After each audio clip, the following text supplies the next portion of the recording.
జగన్ జై నమస్తే జై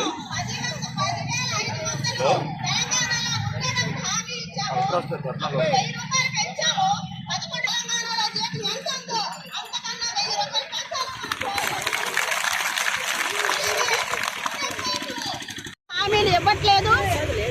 ఒకవైపు మేము శాంతియుతంగా సమ్మె చేస్తుంటే సెంటర్లు తాళాలు సచివాలయ సిబ్బందితో సెంటర్లు తాళాలు బద్దలు కొట్టి ఈరోజు సెంటర్లలోనికి వెళ్ళి వాళ్ళు సామాన్లు అవి సరుకులు అవి తీయడం అనేది జరుగుతుంది.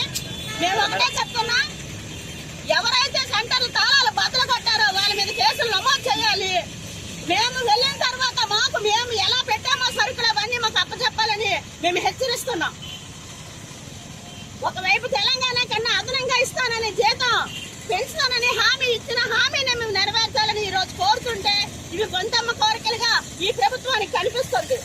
సుప్రీంకోర్టు తీర్పు చెప్పింది అంగన్వాడీలోకి గ్రాడ్యుయేటీ అమలు చేయమని. గుజరాత్, కర్ణాటక రాష్ట్రాలు అమలు చేస్తున్నప్పుడు కూడా గ్రాడ్యుయేటీ అనే పదాన్ని కూడా ఈ రోజు ప్రభుత్వం మాట్లాడడం లేదు. ఒకవైపు రిటైర్మెంట్ బెనిఫిట్స్ 50,000, 20,000 ఇచ్చి చేతులు దులుపుకుంటుంది. ఈ రోజు ₹1,00,000 పెంచాము, హెల్పర్లకి 40,000 పెంచామని చెప్తుంది.